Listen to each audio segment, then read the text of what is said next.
All right, guys, did y'all know that choice can be a weapon of destruction? So today we are going to be talking about parent choice and gender choice and how choices can be very destructive to the community, to those around you. Yeah. I'm Kim and this I'm is, Vic. and welcome to Well Said with Kim and Vic, and welcome to the channel Seeking Educational Excellence, where we're going to be, hey Brian, where we're going to be talking about trying to help educate people about, especially this particular issue with choice. But before we start, we would like for everyone to like, share, and subscribe to the channel. Yes. Because see, without that, there's no reason for us to come on live to you.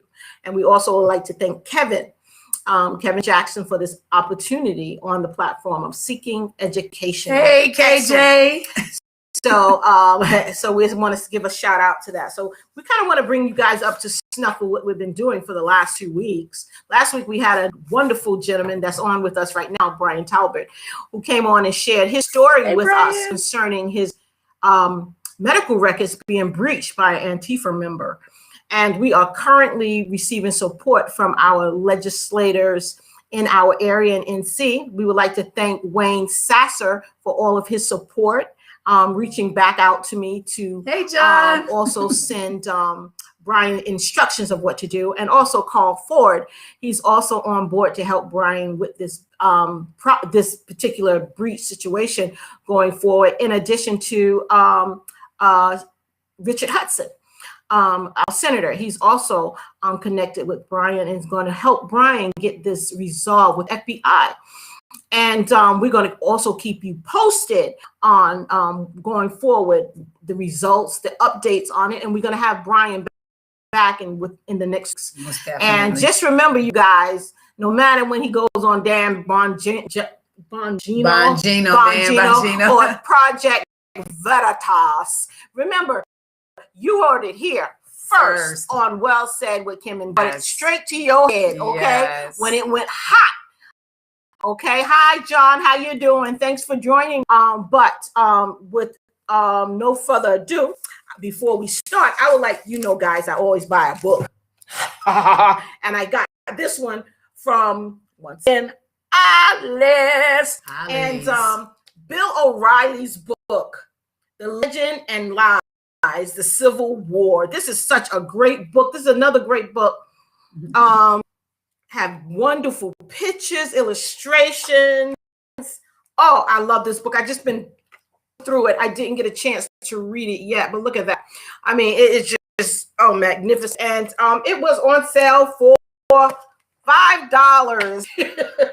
Hold it up and see it, sis. $5. Look at all of the influential people that has impacted our history, American history. So with that being said, okay, let's. Bill O'Reilly is a prolific writer. Yes, so I've read some of his books. He's very good with history. Highly recommended. I know it's good. And who else we have on here? The Global Pride. That's Brian. Yeah, we got a couple of folks. But thanks for joining us. Thank you, appreciate Brian, for you letting guys us saying that they've all heard it first here on Seeking Educational Excellence. So let's get our subject today. We have parent choice and gender choice, right? And how the two are related in today's political climate. I know a lot of people don't want to go with it, but you can't help but get political with it, because these are the laws that's being passed down on our kids. And our children are the ones that's suffering. So it's a matter what stand you take, right or left. The problem is we're saying it's a parent's choice. It's up to the parents to decide what institution would like their children to be educated in with their tax dollars. And if you don't meet that criteria, they need to look for someplace else to send their children. And on Seeking Educational Excellence, we want to make sure we do that. We don't want to steer our audience in a direction that we ourselves don't adhere to.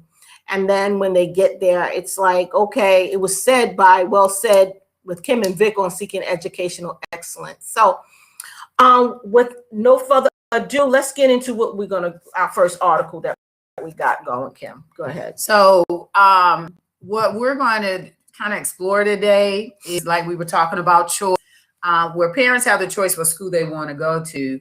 And with this current administration, one of the first executive orders that was signed by the current occupant of the White House, I'm sorry, it's just hard for me to say. Okay, don't say okay, it. Thank you. So I appreciate it. Mhm. But the executive order that he signed had a lot to do with this very issue, transgender athletes in women's sports. Yeah. So we were able to find a pretty interesting video that we definitely want to share with you. Give me a second here, guys, because y'all know I'm new at this and we're getting better. And I do, as a matter of fact, wait a minute, Vic, I got it. We're going to share this with you. You'll hear the video, but I'm going to bring it on screen. Give me a second. Vice President Joe Biden allowing trans women of any age to participate in their sports team. Here we go, you guys. I lost the screen there for difficulties, as they say. Whatever can go wrong will go wrong. Yeah. Okay, the video is queuing up now. And of their choice. Our Josie George walks us through the impact of the decision it could have on sports scholarships. Sports, winning, it's something you probably don't think involves the President of the United States, but in his President Biden signed an executive order on preventing incarceration on the basis of gender identity or sexual orientation, in which it said children should be able to learn without worrying about whether they will be denied access to the restroom, the locker room, sports. This was a huge relief for the community. Sean Turk, who began transitioning to in 2014, is ecstatic. It has been a long time coming. Taylor Small, who began transitioning to female in 2016, elated. Order suggests that transgender women, biologically male, could now play female sports and vice versa, something Taylor, who's now a state representative in Vermont, would have loved to have done during her high school years. I would have loved to be able to play sports and be on with folks who identify as I'm to. But sports is competitive. Winning for many is everything. If it can win, he's gone. Which is why Dr. Linda Blade is sounding the alarm. She's president of Athletics Alberta, a Canadian sports group that trains athletes at all levels. She says the same debate is happening in most progressive countries worldwide. She fears coaches will start recruiting more transgender athletes for female sports teams, denying some scholars. There's no comparison, especially in okay, guys. In adult males, and are just dominant. As far as they're stronger. There are that many transgender athletes that could potentially take away scholarships. I do. Now, policies vary state. These states in green are considered welcoming to transgender athletes. According to Trans Athlete, an advocacy group, these states require some medical proof to play. States don't have any guidance. Meanwhile, these states impose restrictions. One of them recently, station in Boise, profiled a female transgender athlete who wanted to join the Boise State track team, but was denied. Just another person like anyone else. What I'm trying to do. Where this goes from here, court challenges are likely. The community as a whole only makes up a small percentage. But Sean reminds us it's a small community. There has never been a transgender Olympian. Taylor hopes that changes. This is just one step in the right direction. In Washington, I'm Joe St. George. All right, you guys. Thank you so much. Well, look, I definitely have a comment about that last comment about it's a small community. So we supposed to disrupt the whole female athletic program for a small minority. That's the thing that's just crazy to me with this whole thing. But the thing about it is, I used to be an athlete. I ran with Colgate in high school. And back then the competition was fierce. So just imagine if that had been back then, would I have been qualified for a scholarship for that, competing against men And I think this is something that a lot of the parents are worried about going forward, is that, okay, if my child is on a sports team and they're doing it rigorously, because I'm telling you, that takes a lot of discipline. My niece, she's on track now. That's what got her into the College of Maine. But she worked very hard on Saturdays. Her Saturdays were in her Saturdays. And in the winter, she was running in the cold. Yeah. Okay, so these girls, these boys, they're putting all of their energy, efforts into basically coming perfected in their craft. And then what's happening is now I gotta compete. If there's a girl competing against a guy, I mean, even if a girl competes in a boy's sport, she's still gonna lose, because the boy is gonna win anyway, because the testosterone. What Brian said, you can alter your body all you want, but you will never alter your Y chromosomes. It's time to stand up for women's rights. There you go, Brian. Thank you so much, because that's exactly what this is about. This is all about. And the thing about it, this is why I was like saying parent choice, gender choice, it's one and the same, because it's under one umbrella, because you can't separate them, because it's always going to move into the institution of learning. So we can't be ostriches and put our heads in the sand and say we're not going to deal with it because it's controversial. We have to deal with it because there are young kids that are impressionable going into schools that have to deal with this. And as a former retired educator, if my child was going to school at that time, I would quit my daggone job and I will homeschool my kids. I don't want my children being taught that. I'm sorry. I just can't accept it. I was actually talking to a prominent educator here in North Carolina about this very subject. And one of the comments she made, which made a lot of sense to me, is, and I thought about this as well, because I know, look, I got grandchildren go to school here in North Carolina. And one of the questions that ask a lot of these parents, or a lot of these people who are advocating for this, do you want your daughter being exposed to this? See, a lot of folks who are complaining or who are advocating or pushing this are, a lot of times their kids are in private schools. So, because this is on the federal level, as a matter of fact, that executive order only affects schools that are getting federal funding. But see, the thing, just to interject there's a lot of schools that do get private schools get federal funding. And so because they get federal funding, okay, you got a hint, wink, wink. You got to look at, okay, well, what is your curriculum like? Well, what will you accept inside your curriculum, and what will you be teaching align with your curriculum that may not adhere to my. Well, this is the problem I've always had with executive orders anyway. It's like the president trying to legislate from the executive branch. Legislation should come from Congress, not it's just another way that the executive branch, and I don't care who's in office, has grabbed more power from one of the others. We have co-equal branches of government.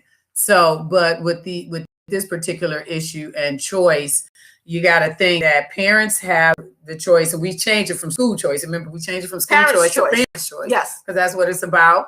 And the Lieutenant Governor has also said parents' choice. Correct.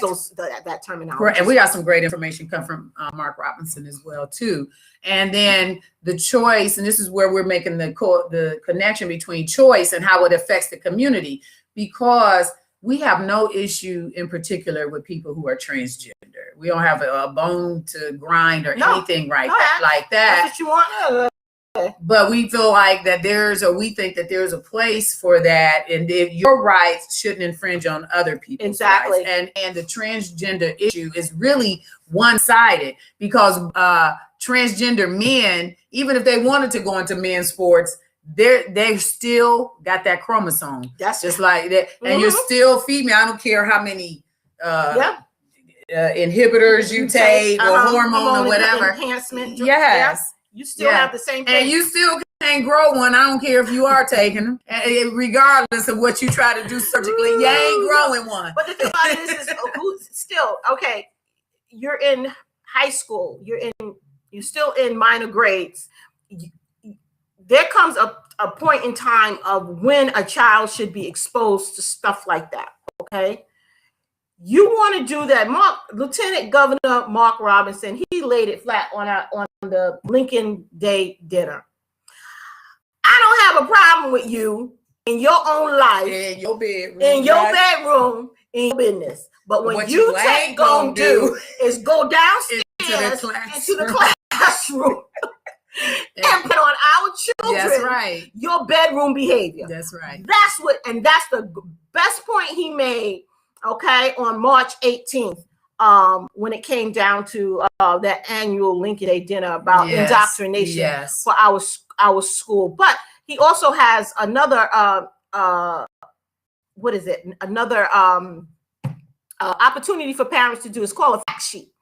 And with that fact sheet, facts, right? His task force. His task force. Facts. Yeah. Yeah, and that on that fact sheet, there's instructions on how you can basically reach out to if your child is being not discriminated or what would you say? Well, it's an indoctrination thing. So if you have different ideology on it, signaled out, kids tend to be signaled out by teachers if they don't adhere to indoctrination in which they're trying to propose. So this fact sheet will help you out and understand it a little bit more. Abigail Schreier joins us now, back again on. I'm sorry, that's not the wrong one. Back, Abigail. So glad to have you back on the show. You're fantastic. Give me a second, you guys. Damage, the transgender craze seducing our daughters is what we spoke about last Yeah, we've been time. talking about this. Give me a second. Grab a copy of that book, Abigail, and I hope sales are going through the roof. Hold on, you guys. Okay, got it. And here we go. She has too many windows open, guys. Is not an indictment on education. I want to say that first and foremost. The vast majority of our teachers in this state and in this nation are good.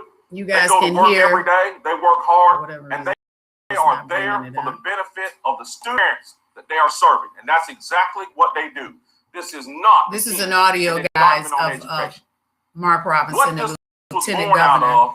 And inspired by was the fact that in every corner that we traveled in this state, we found ourselves being besieged by folks who were complaining about things that their students and their children were having to learn in public schools that were contrary to their own beliefs.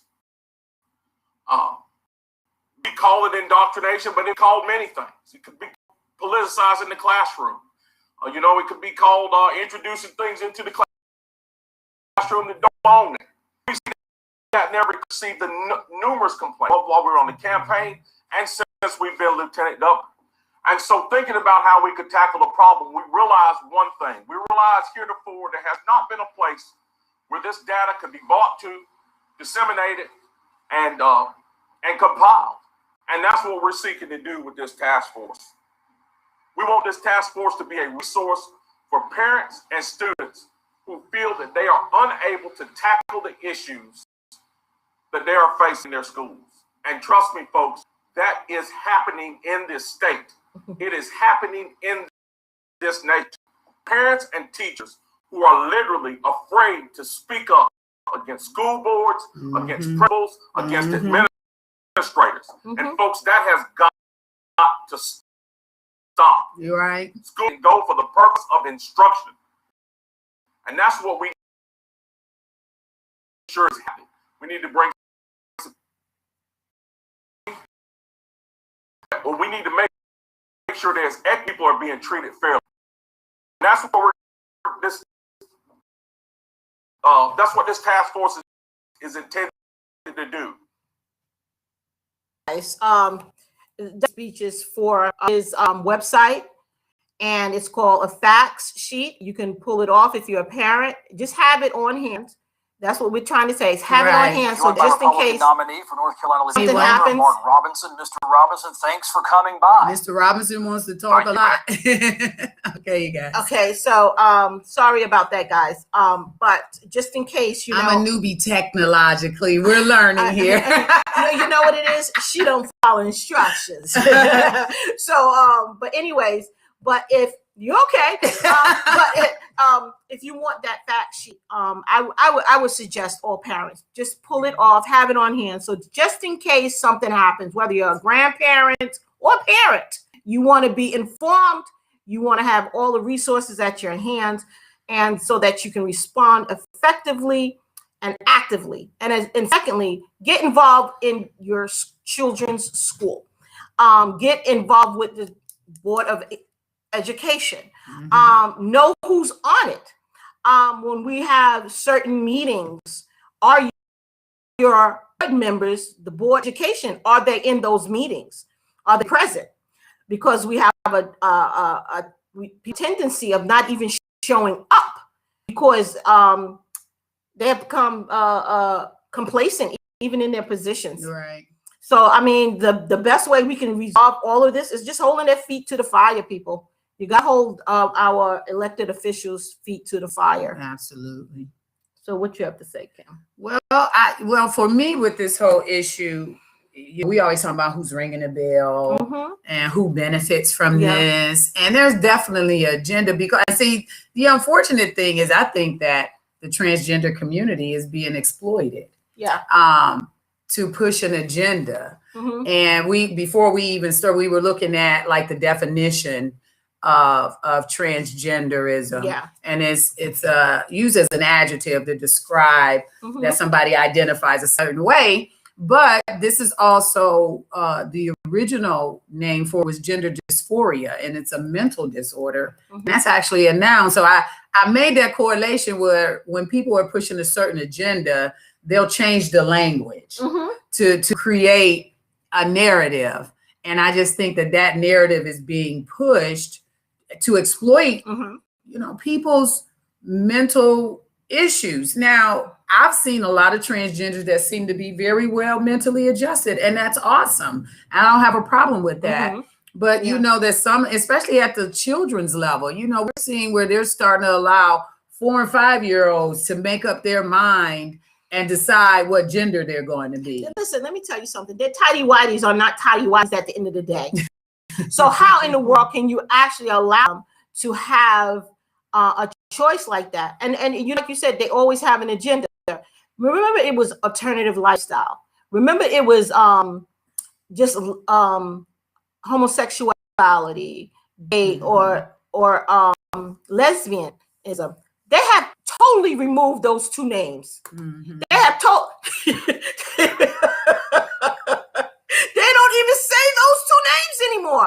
It's just the BTQ. It's the BTQ. It is they don't have just lesbian, gay. No, not anymore. LGBTQIA, SJK, LMNOP. They don't even mention, the gay male or the gay female. They don't even know. They don't even mention them in. It's like they have totally moved away. They don't even want to know that they're the flavor of the day now is the transgender. Because they don't even have time. Because you don't even hear about bisexuals as a matter of fact. It's always the transgender. It's always a transgender. And Brian says the only ones in the LGBT community is trying to push an agenda of the liberal ones. We LGBT conservatives always speak out against it. Absolutely, Brian. And like I said, when you're an adult, you can make adult decisions. But when you are 4 and 5 and you can't keep tighty-whitey, right? Not only 4 and 5. You know what tighty-whitey is, right? The undergarments. I call them tighty-whiteys. Okay, because when they're small, listen, you run to the bathroom, you gotta say, did you wash your hands? As a teacher, I used to go, they go running. I said, Hey, you know how kids are, they? That's kids. So how in the world can you say they can come into a class for the day and say, well, today I would like a gender assignment surgery done on my body. Now, John is saying he can imagine that the LGBT community wants to do what they want to do and be left alone. Yes. And it's a live and let live mentality that we're for, But see, when you start imposing what you think and what you believe and how you feel, especially on children, leave the children alone. Leave the babies alone. Like, why do they need to be indoctrinated? Babies. When you start listening, when you become, because let me tell you something. If you want gender assignment surgery at 18, you can go ahead and have it. You know why? Because the military lets you pick up a gun and let you go over to whatever country it is and take a life during wartime. You are big to do that.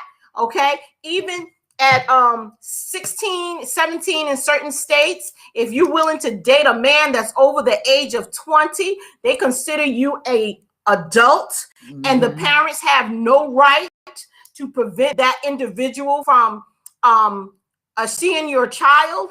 Listen, we have moved far away from that boundary, that line. We have, and we keep, and it's that line, we keep moving it up, where it's become more of a infringement.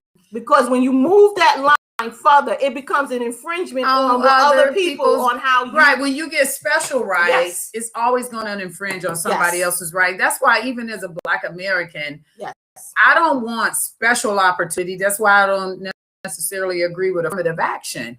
I just want equal opportunity. And that's the Constitution promises, not equal outcomes. And see, that's a lot. What I find a lot is that people with a narrative or an agenda, they're looking for equal outcomes, and we're not all equal. No, you know, I'm not equal to Kim. She's not equal to me. Whether you believe in God, whatever your spiritual, tell it, girl. We were we're all individuals. We all have our own individual journey. The only thing we want is fairness at the starting line, right? And what we each as an individual do with it, it's on you. It's on you. I just say, get out my way. Don't give me. But you cannot guarantee outcomes. People have different talents, different intellect, different ways of thinking and stuff. That's one of the beautiful things about this country. At least, hopefully, we'll be able to hold on to our freedoms and being able to speak how we want to. Because this would go away. Because her and I right here, this right here would go away. Us informing you, and you know, it's coming to, and I think Mark Robinson said it again, and there's so many good points that he made the other night that I'm just going to piggyback on Lieutenant Mark Robinson. He said some very insightful things.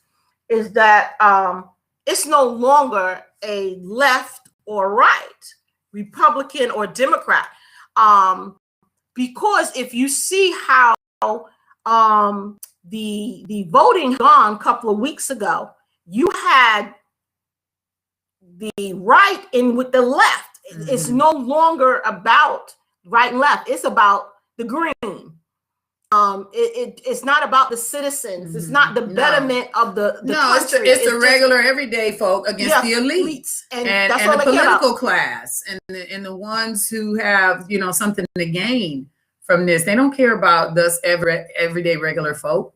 They don't see us as an individual. They break us, and then you got to notice who they want to divide us all the time. It's not divided by color, it's by gender, it's by sexuality. And Brian made a point to you, John. He says the liberal LGBT community doesn't want to be left alone. They will not stop until they are superior. The left-leaning gays have never just wanted equality. I speak from experience. That's just the left period. That's why I love Brian when he's on here, because I mean, I love you, Brian. I mean, you know, it's just like you're a hard worker, and it's like you're not going to let someone stop you from what you know is right and righteous for you, and you're not going to let somebody stop you. And that's what I love about you, that you're sincere in your heart with that. And going forward, people have to understand you may not agree with someone of how they do, but it's not about that. Right. It's about how they conduct themselves. That's bottom line. Bottom line. Are you good-hearted, contributing productive citizen to that's society? That's all I care about. I don't care about nothing else. Right. I don't care about nothing else. In your private life and what you, that's entirely up to you. Okay. Vic's got to take a call right quick. So what I definitely want to do, you guys, too, because one of the things that we were talking about, or one of the things, me and Vic came across some really great videos about this very subject. We actually and Brian and Deplorable Pride, you may want to help me with this, because one of the things that's part of the LGBTQ community is drag queens, if I'm not mistaken. But we talk about the indoctrination of our children and the whole drag queen. I don't know if you're familiar with this subject, and you probably are, Brian, but we have the whole drag queen, what do they call it? The story time with the drag queens. And we recently found an article because of this whole indoctrination thing, where they are have found this particular drag queen that was I'm gonna play this video and let you see. A lot of attention, mayoral candidates to the mayor himself. The revelation that a registered sex offender participated in a story time for children might be surprising in and of. And while that volunteer violated library policy 3 times, we've learned the sex offender didn't do anything illegal by volunteering to work with children. Queen Storytime started at the request of library regulars. It was a hit, but it also has its critics. There was a protest over the program in October outside the Montrose Library branch. There was a lawsuit which was dismissed. But then the library revealed this man, Albert Garza, a registered sex offender, was among those participants. He served time for aggravated sexual assault of an 8-year-old in 2008. List of names by the group that we get our readers from, and his name was not on the list, so we could not do a background check. The system admitted on Friday it did not conduct a background check on Garza as policy dictates. We've learned that part of the issue was that Garza listed his name as Nikki Salazar when volunteering and did not provide a birth date or social security number. It slipped through the cracks, and he read to children 3 times. And now if a name is not on a list and can't be checked, the volunteer won't read. Background checks, and we do not allow people who have criminal backgrounds to read to our children. But we did learn that according to Houston police, he is in compliance with his registration, and that since he's already served his probation, there are no restrictions as to where he can go, live, or with whom he can affiliate. That means he can legally be around children. Oh, Lord. As for the future of the program, it is so popular, it has moved to a nearby church to accommodate the large crowds. Drag Queen Story Time happens once a month. All right, guys. Okay. All right. Did y'all hear that? Move to church. Listen. Girl, look, with my hat. Okay. Now, first of all, number one, let's take this in steps. An agenda. Okay, let's take this in steps. Because, a narrative. Yes. Okay. As a former retired school teacher, number one, when I was fingerprinted, it took months to get your records back. It took months. Do you realize the rigmarole we all teachers had to go through in order to say you could teach in a class? And this is before I had even graduated from college. This was during the time that I was just doing observation. To even to be around the kids, you had to go through. I had to go through extensive background checks, okay, for weeks, months before it. So my thing is, how is that different? Because it's on a different platform. But they still messing with our kids. Listen, you can mess with adults, but don't mess with the babies. Don't mess with the babies. I have a problem with you messing with the babies. The scary thing is that even though he's off paper, he still should not have access to kids. So, and the crazy thing about that whole article is that they moved the drag queen reading to a church. But the thing about it is too, honey, is that when a criminal is let out of jail, Christians better run. when people are let out of jail, okay, they have a parole officer. You see how stringent that parole officer is. Okay, Mm-hmm. that's why I said you black people, you didn't get nothing. You got nothing. Huh? You got nothing. Look, Brian Okay, said I'm so that he's against the drag queen story hour. I am too, but drag throughout history, it has been a great part of the. I mean, I love RuPaul. Don't get me wrong. No, I love seeing it, but that is not for children. Listen, that's adult activity. Listen, this goes all the way back to the Greek days. The Greeks did it. The drag queen and dressing up and makeup and stuff and all that stuff. And like Brian said, that was a big part of entertainment in the gay community. But the thing about it is, people don't realize that makeup that people tend to use in those centuries ago. Mm-hmm. This is what this was promoting then. This is not something new. Yeah. Okay. This is not something that fell off the wall. Mm-hmm. This is part of history for a very, very long time. Right. Okay. But my thing is messing with the babies. You can mess with anybody else, but I see you messing with a baby, we're gonna have problems. Look, I bust a cap for a baby. Especially Listen, mine. like it is. Honey, you ain't messing with no baby. Look, in North Carolina, we can open carry and concealed carry. I will bust a cap. You're not about my grandbaby. Listen, yes, I don't care if it's your grandbabies, they grandbabies, her grandbabies, his grandbabies. Don't mess with the kids. That's it. That's what I'm saying. Because you know what? Even criminals have a code of ethics when it comes to that. When those pedophiles go into prison and stuff, and I got folks that I know that's in prison, they don't play that. You come into prison and you to mess with some kids, you ain't gonna last too long. So it's just like Absolutely, Shakespeare. Go ahead. Yeah, Shakespeare made drag famous. Okay. And Shakespeare also started something else because they said the men used to dress up as the women, so they were doing it back then in Shakespeare's day. Go ahead, and then look, that's interesting too, Brian. Thanks for that. Said that back then women weren't allowed to act. Women had to be betrayed by the men. Yes. So it ain't nothing new. It's been going on a long time.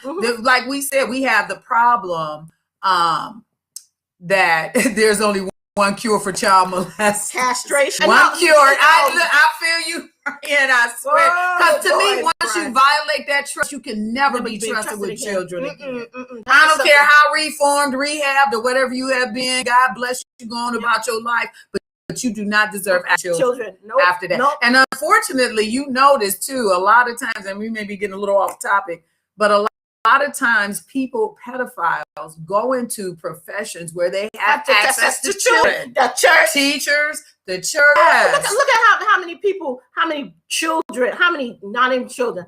Look at how many criminal cases that's in the Catholic Church, was in the Pentecostal churches or evangelical churches. Let's put it like that. Okay, because I was on the music scene as well. Okay, and there's things that the churches did that just was not seemly. So I'm going to put that out there, because if you're going to take that drag, you preach about, or you basically talk about morality. However, the drag, what church were they going to? I didn't even hear the name of the church. You know what I'm saying? Why would you take that down to a church? Well, the problem too, if you think about it, is, and I don't understand, even getting back to the school part of it, I don't understand how parents, I've seen actual videos with going back to the drag queen story out, where there's a drag queen that's stripping for little kids, and the parents are sitting up there looking at it. With the pole going. I mean, this drag queen had on booty shorts and was crawling on the floor up to the kid while they sitting in the chair, and the parents are sitting there looking. You can't make this stuff up. Play along to get along. See, and this is why we do this show, because we're trying to teach parents how to push back. And I'm so glad, and I thank God for Lieutenant Governor Mark Robinson with that facts sheet that parents can reach out if they're feeling intimidated, if their children are being signaled out, so that they have an outlet, a recourse to report this stuff. Because these principals are not going to report it. You know what? They're going to ostracize the family, because in the bottom line, we're talking about lobbyists, unions, big money to people, state governments. Okay. And by them doing that, You know. Oh, Brandon, you saw a video too of a drag queen at a kid's. Yes, I saw that too. It was crazy. It's unbelievable. Thank you for your comment, Brandy. Thank you. It's really unbelievable that these people are getting away with stuff like this, and it's just like it's be quiet. They don't want you to speak about it. And I'm just like, I understand if that's the way you would like to live. I understand that, but don't leave the babies alone. Out of it, right? I'm gonna have a problem. And with that brings me back to, as we're talking about parent choice, Vic and I go back and look at some of our videos. We did a whole live stream. We may have done it 2 times about parent choice, and one of the things we discovered is that the parents don't have a whole lot to say with the curriculum. No, is that they're invited to come participate in the classroom but the curriculum is already set. Yeah. And so that's how some of these things get into the classroom, where you got the drag queen story hour and stuff like that, because they've made these decisions without input from the parents. So when we talk about parent choice, parents, you got to get involved at this level, at the curriculum level, going to these school board meetings, seeing who the superintendents are, because the superintendent or the board members are elected positions. Yes. So I think it's wonderful, especially those of us who like national politics and we believe in voting and getting involved at a national level. But I don't know if you've ever heard the saying, but all politics is local. Yeah. And so these things are going on in the schools and stuff. This is your local school board that's allowing this stuff. Get involved. And hold their feet to the fire. Hold these people's feet to the fire about the promises they make, because they make a whole bunch of promises when they want to get elected. You know, they tell you children's choice, parents' choice, and then they backpedal once they get into office. And they're beholden to them unions. They're beholden to those lobbyists. And the thing about it is that knowing what's in that curriculum each year, you can find out what is going to be implemented coming the following year. And they're supposed to tell you. They're supposed to disclose those things. It's not supposed to be some sort of secret. I'll tell you something, though, they probably do, but it probably comes home in the kid's book bag in a little small print and something that you can't read, or they'll give you something and say, go to the website to find out what the latest what the curriculum is. And honestly, most parents are working, they're not paying attention. So, but that's not an excuse anymore. I mean, they have our children too long anyway for a day. Okay, they have the day that they drop them off at 7 o'clock and they pick them up at 6.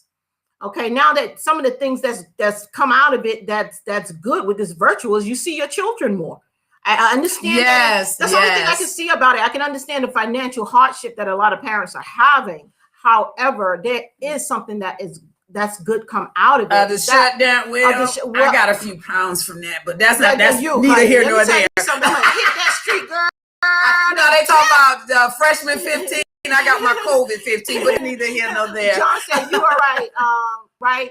Deplorable pride. Right. If you allow liberals to hijack the group, they will make you look bad, and then everyone will generalize you. Same for liberals, Republicans. Yes. Then they need to be out. Yeah. Liberal Teachers unions are one of the top threats. Yes. I come from a union. Let me tell you something. Those unions are good if you're one of those crappy teachers. You know, but I would exactly. If you're crappy teachers, it protects the crappy teachers. It protects the crappy teachers. That's really what it does. But if you are one of those teachers that really take pride in what you do, and when you go to work every day, and you try to give your best. I mean, I used to get there. We talking 7 o'clock in the morning. Sometimes because that was the earliest they would open. I didn't leave out of that school sometimes because I had an after school program. We're talking like 5:30, 6 o'clock. So I mean, I saw the kids a lot. I believe I was seeing them more than their parents. I knew what they liked, what they didn't like, and this was on the spectrum of autism. So, I mean, listen, parents, I know it's a lot, it's hard, but you know what? You brought them in this world, and you know what? That was a choice you made. Now, until they're adults, you're responsible. What you want to share next, sis? We got a couple more videos we definitely want to share with you guys. Yes, we do. Because while we were doing this, preparing for this, we came across some crazy stuff just going on. Yeah. Period. Yeah. In a blogosphere, the stratosphere, whatever you want to call it. But this one, we want to, because especially when it comes to when we talk about school choice. Give me a second here, guys, because I want to make sure we can show this to you. When this has something to do, this next video has something to do with a student that was failed, I believe. They failed him because he wouldn't acknowledge his whiteness and how. And this is all related because when we got to think of what's going on in the schools, parents' choice, you know, transgenderism is one of the issues with women's athletics and stuff. But like Brian said, he made a point earlier that one of the biggest problems in this country is that we handed over education to the government and allowed the government to start educating our children. So what you're going to see now is something crazy. Vic found this. I love how Vic be finding this stuff. Listen, but my thing is that my white patriots, listen, y'all better stop pushing back. Yeah. Y'all better tell these people they crazy. You know what? If I have white privilege, can you show me where is that so I can go get it? Look, I heard one I'm serious. lady. I am very serious. Share, make sure I got the right one up, you guys.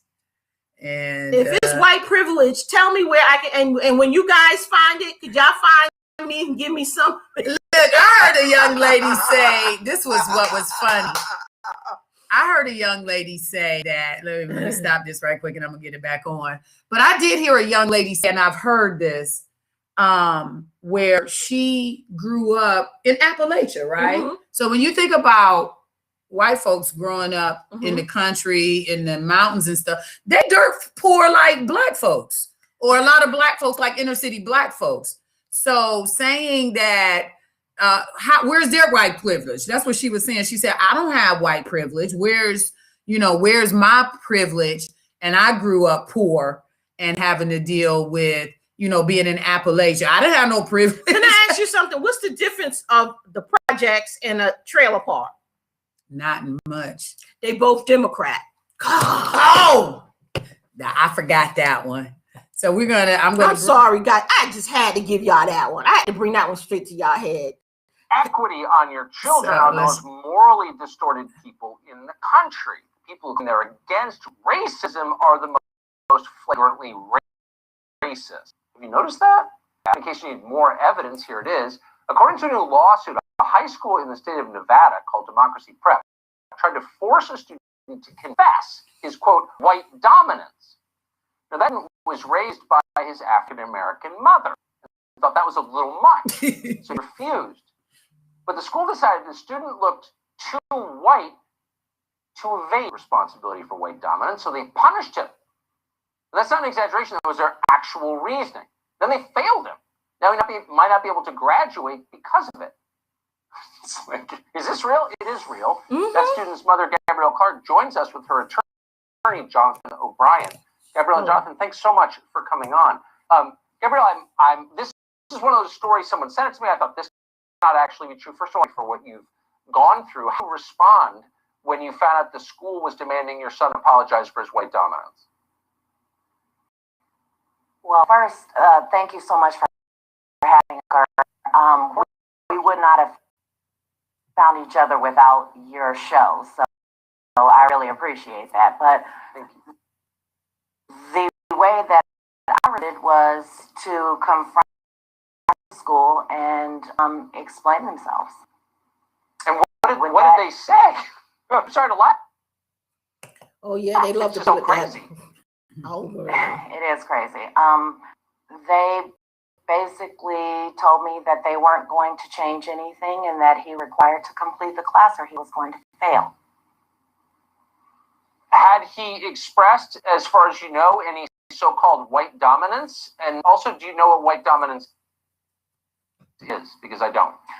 I have no idea what white dominance is, but the only kind of dominance has committed was in the freezer. So that's yeah, ice cream dominance. That's I guess. Boy, he's a good, quiet boy. There's nothing oppressive. She's special. Mm-hmm. The poor kid. So I'm wondering, just to your Or so is her son. Just your attorney, Mr. Ryan. I mean, is there a legal recourse against this? It's so obviously abusive and bigoted. Do you have a case? And what is it? Yes, we have a First Amendment case, strong one. It requires students to publicly profess their identities for a grade that serves no current pedagogical purpose. It's compelled speech, and it's a violation of the First Amendment. We filed in December, and we recently Okay, guys. received a favorable finding from the court. Is this going to keep doing that because it's saying it? To seat on the merits, this federal court on our First Amendment claims. And this class curriculum is not atypical. It's happening in the country. Yes. And there's probably more parents than Gabrielle Clark who have claims like this on behalf of their Okay, guys, we would suggest that you guys are posting as an attorney. And Brandon had something up here about his nephew. Read that, Kim. There. Brandon said his nephew got disciplined in a Wake County elementary school for not addressing, now elementary school, these are little kids, for not addressing another student with their chosen pronouns. And then with his follow-up comment, he said the baby couldn't understand what he did wrong. He was like, but it's a boy.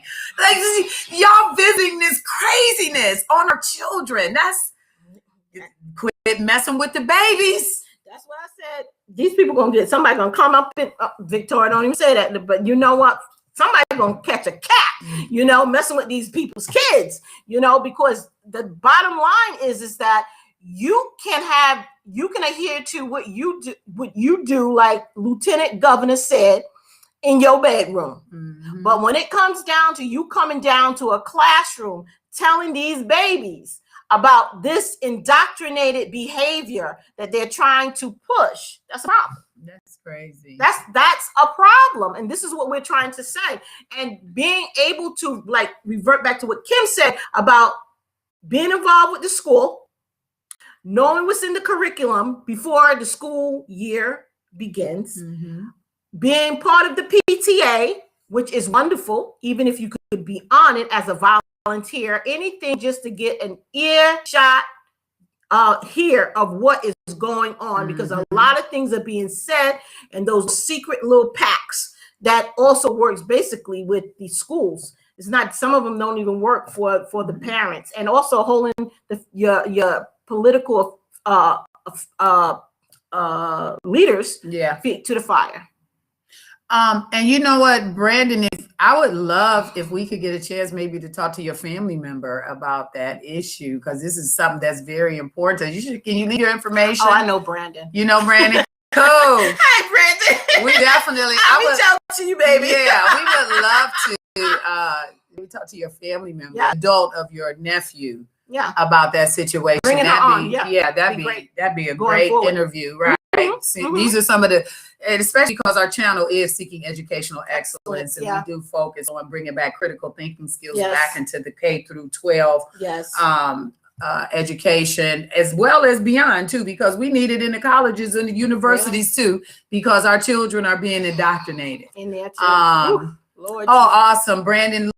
Look in the comments to Deplorable Pride. Brian put some contact information for you. You can reach out to him about, they kind of deal with some of these issues and put pressures on the school. So that's great. Thank you, Brian. You're my dog. Yeah, thank you. But like I said, Brandon, I will also reach out to you. I know how to catch you on in your DM. You're gonna slide in your DM, bro. Watch out, she's sliding in the DMs. And we can catch up there, whatever. But moving forward. What else do we have, Kim? What else you have for me today? Well, we did have one more video. Do you Okay, want to show we it? have it. You got 5 more minutes. Yeah, because we got another fool that is in a powerful position who is also, unfortunately, I swear it's like crazy that you get these people in powerful positions and they end up being betraying, the public trust. Yeah. And that's the unfortunate thing. Yeah. They make laws and judge over everyday citizens. Lord. And then we found this fool. So let me see. I'm going to play this for you guys. Let's bring this on. Now our video's happening kind of slow, so we're going to see if we can get it to play. More news now. A Milwaukee judge has been arrested on tentative possessing child pornography. The Wisconsin Department of Justice says it arrested Judge Brett Blom after investigations into multiple uploads of child pornography through a messaging app called Kik. This allegedly happened in the fall of last year.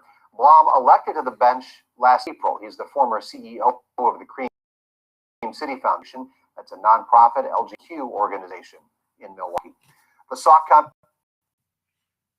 Okay, guys. A little quick something so you guys can. And he was a judge. And so this is the reason why we're saying that people that are in prominent positions are affecting our public trust positions. Yeah, you got to know who you're putting in. And our predators to our children. Yeah, next door neighbors. Knowing who your neighbor is a good thing. And that kind of brings me back to when we talk about predators to the children. The whole transgender issue. This was my initial concern with it anyway, because you get adult people, when children do it, that's bad enough. You're indoctrinating children and exploiting children who may have true mental disorders. When you become an adult and you want to be transgender, that's a whole different thing. But as a kid, but what I've noticed, my point is that can be used as a ruse to get to children, right? Yes. So you can have an adult talking about I identify as being a woman, adult male, and going into the restroom with little girls. So that was always one of my big concerns too, because I have a granddaughter who, when the whole thing was going on in Charlotte or in North Carolina, and they moved several years back, and it was a big, they moved the All-Star game because, North Carolina wasn't going for the whole transgender bathroom thing, sharing bathrooms. And governor at the time, his daughter didn't even go to public school. She went to a private school, and they weren't having that in there. So it just same thing like these people who are making the rules and regulations of what we as the citizenship, they don't adhere to them, right? No. They don't affect them. Yeah, but this is something that we all have to keep an eye on going forward. We have to stay in communication with one another, and it's not, like I said, it's not a color thing. It's not a color thing. And it's the have. I used to hear this all the time, and it's so funny now that my grandmother used to say it, my mom used to say it, and it would just go over my head. But it's the haves against the have-nots. Yeah. It's the elites, the political class, the globalists, the Marxists, the progressives. I feel like they're all two sides of the same coin. Yeah, they work together. Then you have us regular everyday folk. And then what did you say, John? How about Kristi Noem and not signing the bill to protect sports from takeover? Yeah. Wow, Kristi Noem, she's the governor. I can't remember which governor she is, John. Is she she's not South Dakota, is she? I can't remember, but I didn't know about that. I definitely will look into that. Yeah. Kristi Noem not signing the bill to protect sports. Wow. And that's the thing too, this whole thing is affecting women. Yeah. This is, as we get into the transgender issue, South Dakota. That's Kristi Noem. Us women, me too. We also have another thing with the current VP who signed up with Bill Clinton for that women's platform. Oh, thing. She ain't black. Oh, so y'all know, she's a chameleon. She to get elected, she was black African American, but now which we knew she wasn't because she signed as Asian American or Indian American as a senator. But now with the whole Asian hate. She's Asian now. Oh, guys, so that's the thing with the left. They're chameleons. Okay, just signed into law yesterday. Lord Jesus. Okay. All right, guys. Well, you know what? We appreciate you guys. We're at our end. This is our hour, but we do thank you guys for tuning in to Seeking Educational Excellence with Kim and Vic. We ask that you all like, share, and subscribe to our channel. And we also would like to thank Kevin Jackson for this opportunity to be a representation of his brand. Yeah. And guys, just so you'll know too, we're not going to be live next week. We will be posting some videos we've done in the past on racism. So, but make sure you stay tuned. We'll send out notifications. We want you to check out those videos as well. And then we'll see you live in 2 weeks. And Brandon, expect my DM. Love you guys.